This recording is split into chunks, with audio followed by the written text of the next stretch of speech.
पिता परमेश्वर पुत्र परमेश्वर धर्मात्मा परमेश्वर महत् नामर गौरव हो। आजिकार एक कार्यक्रम उपस्थित स्थानीय मंडल सम्मानीय पालक महाशय पालिका माँ दिकंदय अन्य कर्मकर्ता कर्मकर्तीगण मान्यवर मंडल सम्मेलन समस्त मुख्य कर्मकर्तागण सम्मानीय महिला समिति सम्मेलन समस्त मुख्य कर्मकर्तीगण सम्मानीय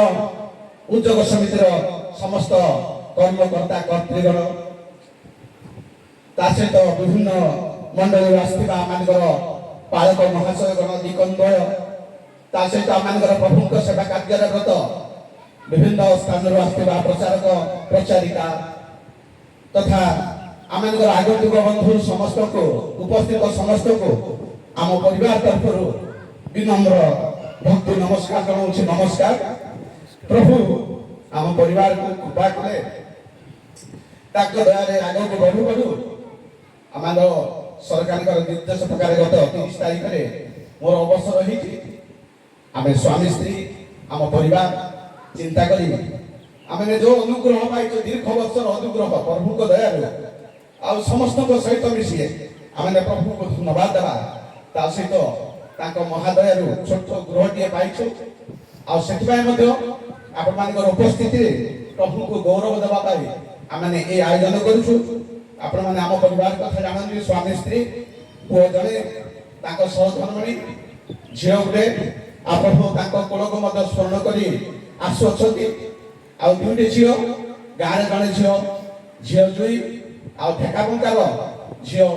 आ जुई गर्भरे गोटे पुओ अच्छा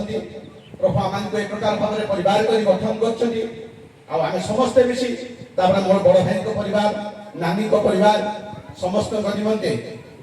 आपण मैंने प्रार्थना तोली धरवाई आ विशेषकर प्रभु जो घात प्रतिघात दे मोर चाकरी जीवन अतिबाहित कले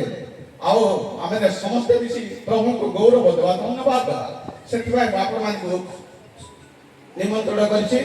प्रभु ए समस्त कार्य आपण मैंने मो सहित सामिल मत भल पाऊ मो छाती गुटनामट हो विशेषकर मुझे धन्यवाद देवी आम परीक्षा महाशय परीक्षा वरिष्ठ प्रार्थना आगे को नहीं कारण मुझे दीन दरिद्र परिवार लोक जो मैंने मत जानी आम परिवार विषय जानी निश्चित भाव से मन पकाउे तेणु प्रभु को विशेष धन्यवाद दूसरी कारण प्रभु एत अनुग्रह कले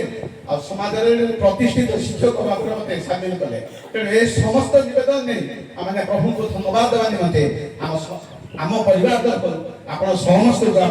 अनुरोध कर धन्यवाद।